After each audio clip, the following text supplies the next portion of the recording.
नमस्कार, स्वागत है आप सभी का हमारे चैनल 100 न्यूज़ में। इस वक्त हमारे साथ जसलीन कौर मौजूद हैं जो कि फिजियोथेरेपिस्ट हैं और इनके साथ एक अप्रिय घटना हुई है कुछ दिन पहले दिल्ली के वसंत कुंज में। इन्हीं से जानेंगे, लेकिन आपको मैं थोड़ा सा जस्ट बता दूं कि जो जज हैं उनकी पत्नी और उनके बेटे ने ये अप्रिय घटना की है। क्या है पूरा घटना, आप हमें खुद अपनी ज़ुबानी बताएं।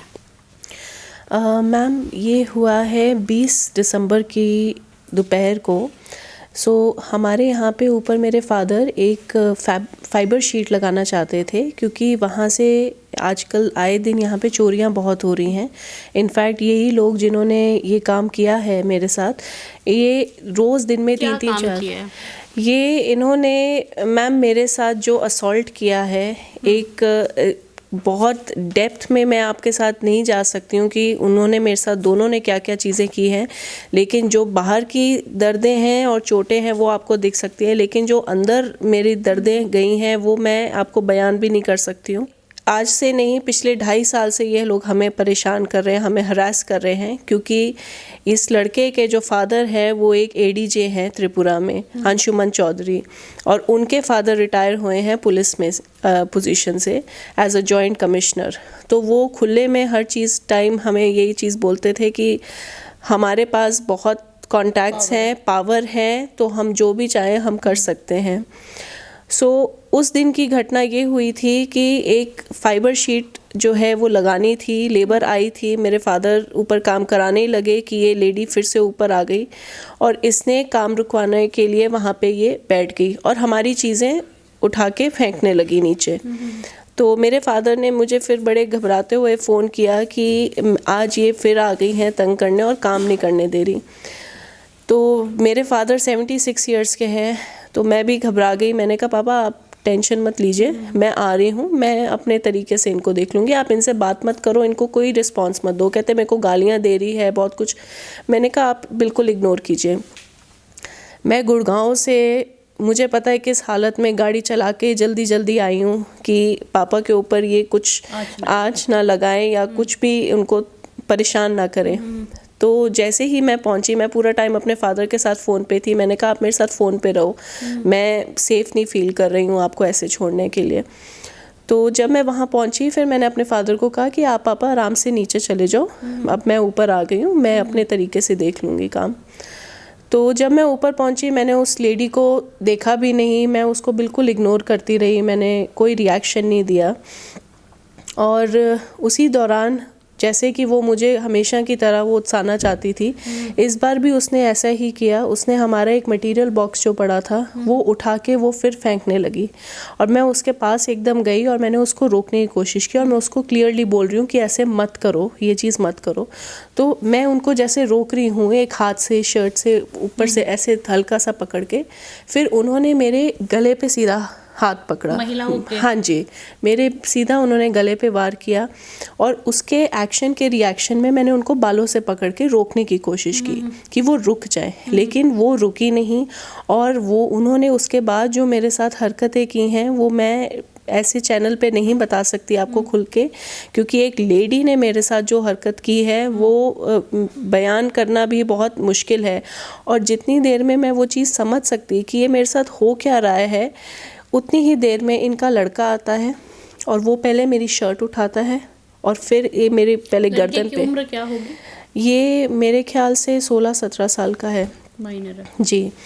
तो उसने मेरी शर्ट उठाई और मेरी फिर गर्दन पे उसने पंचेस मारे, मेरे राइट शोल्डर पे पंचेस मारे और फिर मुझे सीधा लिटा कर उसने मेरे फेस पे धड़ाधड़ पंचेस मारे। फिर मेरे चेस्ट पे गया, मेरे स्टमक पे गया, उसने कोई जगह नहीं छोड़ी। तो क्या ये जब सब हो रहा था तो उसकी माँ भी मौजूद थी वहाँ पर? बिल्कुल, इनफैक्ट वो जब हुआ तो एकदम मदर को तो मेरा तो हाथ बिल्कुल ऐसे छूट ही गया था। वो मदर वहाँ खड़ी हो गई और उन्होंने देखा कि मेरा फ़ोन वहाँ गिरा हुआ है नीचे। उन्होंने फ़ोन उठाया, सबसे पहले मेरा फ़ोन तोड़ दिया। उन्होंने वहाँ पे फेंक दिया, वो भी कैमरे में क्लियरली कैप्चर हुआ है। और खड़े होके वो अपने आराम से बाल बांध रही हैं और मैं मदद के लिए चिल्ला रही हूँ कि रुक जाए मेरे फादर, वो कोशिश कर रहे हैं उस लड़के को। वो सारी चीज़ें नॉर्मल थी जो बिल्कुल बिल्कुल मैम, बिल्कुल। और वो खड़ी होके तमाशा देख रही थी और मेरा मजाक बनते हुए देख रही थी कि मेरे कपड़े हट रहे हैं और वो उनका लड़का जो मेरे साथ हरकतें कर रहा है वो सब वो वहाँ पे खड़े होके देख रही थी।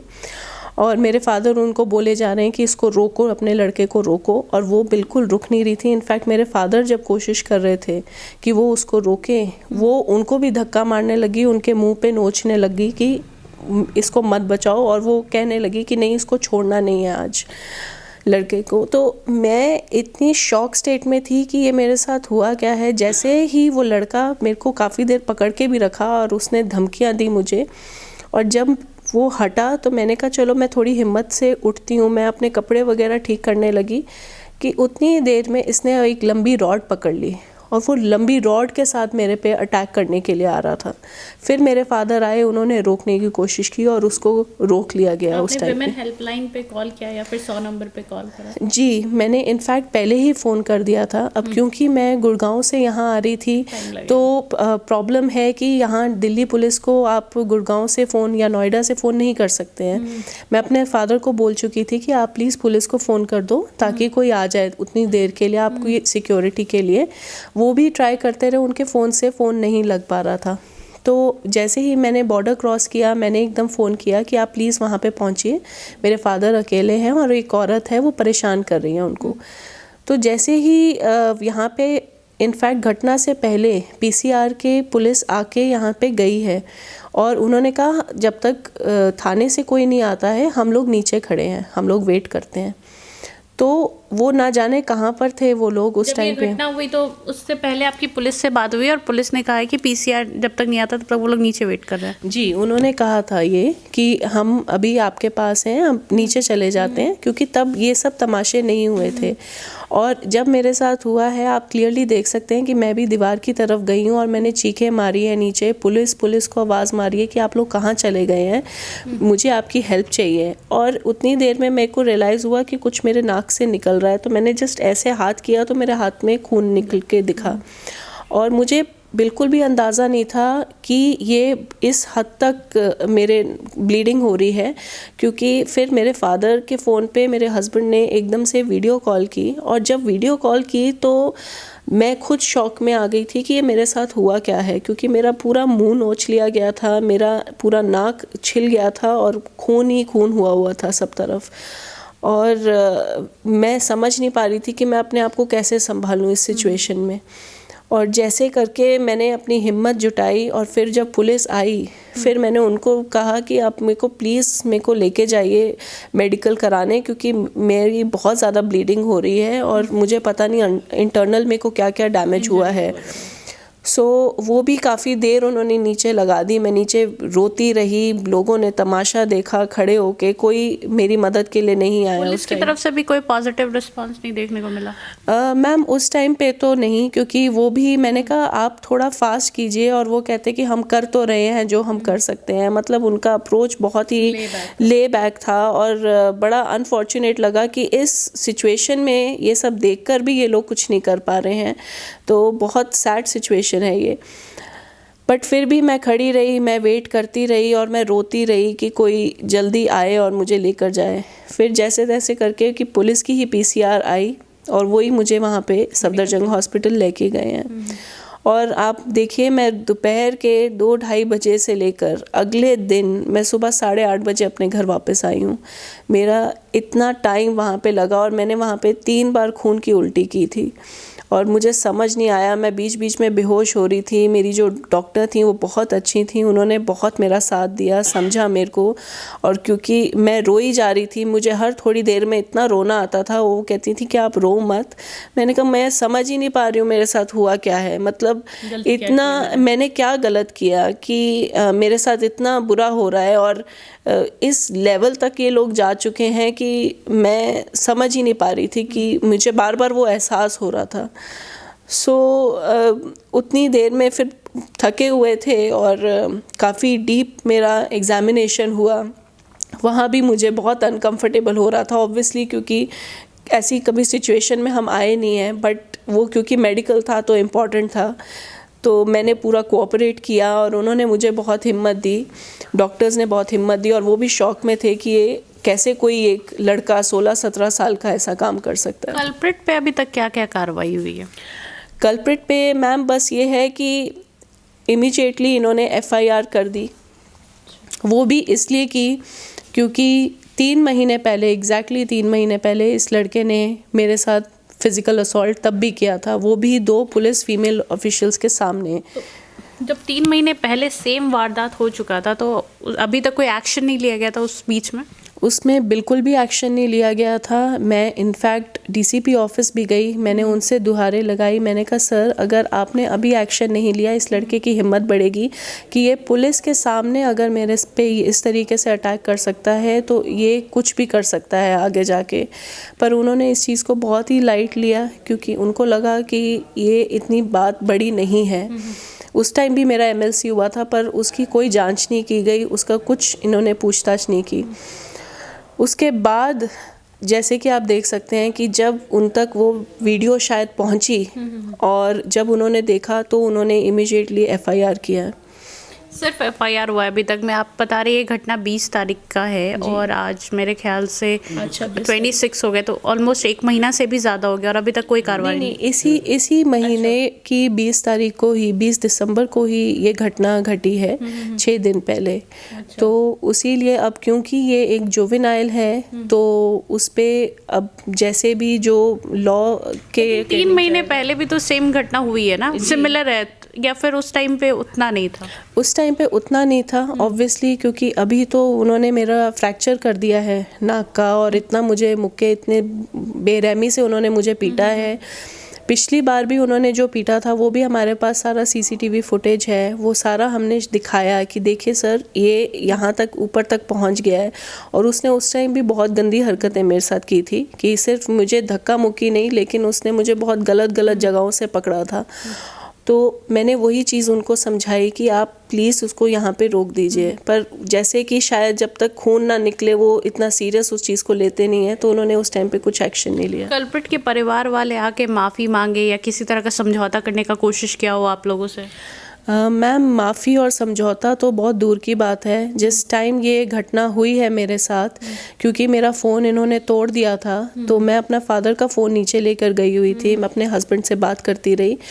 उस टाइम पे ये जो ADJ अंशुमन चौधरी हैं, इनका फ़ोन आता है। पहला फ़ोन हम इग्नोर करते हैं, पर दूसरी बार मैं क्योंकि इतनी परेशान थी, दुख में थी, कि मैंने फ़ोन उठाया और मैं रोती हुई मैंने उनको बोला, मैंने कहा आपके बेटे ने देखो आज क्या कर दिया है मेरे साथ, और बीवी ने भी मेरे साथ क्या किया है मैं बता नहीं सकती हूँ। वो कहाँ थे उस वक्त? वो उस टाइम पे शायद त्रिपुरा में ही थे, क्योंकि वो वहाँ पे अपना काम करते हैं। और मेरे को लगा शायद उन्होंने फ़ोन इसलिए किया है कि गलत मेरे बेटे ने कर दिया, उसको माफ़ कर दो, लेकिन उन्होंने उल्टा मुझे गंदी गालियाँ देनी शुरू कर दी। और उसके बाद उन्होंने कहा कि तू रुक, मैं आ रहा हूँ रात को, फिर तुझे देखता हूँ। मैं और भी ज़्यादा शॉक हो गई कि इतना कुछ होने के बावजूद इन लोगों को कोई रियलाइजेशन नहीं है, इनमें कोई हमदर्दी नहीं है, कोई इनमें 1% की ह्यूमैनिटी नहीं है। आप कह सकते हैं कि ये किस तरीके की वहाँ पे कानून की रखवाली करते होंगे, जो यहाँ पे खुलेआम इनका बेटा ऐसे ही चीज़ें कर रहा है, तो वहाँ बेचारे जो गरीब लोग हैं उनके साथ तो ये क्या न्याय करते होंगे। तो उस चीज़ का भी मुझे बहुत दुख है। तो मैं यही चाहती हूँ कि ऐसे कल्प्रिट्स को छोड़ना नहीं चाहिए, और जो ये कानून में रहकर ऐसी चीज़ें कर रहे हैं, हम तो आम जनता हैं, आम जनता के लिए कितना मुश्किल है, वो किसके पास जाए, अगर न्याय ले तो वो किसके पास जाए अगर इस तरह के लोग जज बन के बैठे हैं। तो मेरी यही रिक्वेस्ट है कि ये ऐसे लोगों को कड़ी से कड़ी सज़ा मिलनी चाहिए, और इनको इस पोजीशन में तो बिल्कुल भी नहीं रहना चाहिए जिस पोजीशन में ये हैं, क्योंकि ये इस पावर का मिसयूज़ कर रहे हैं। जज का भी इस्तीफा चाहती हैं?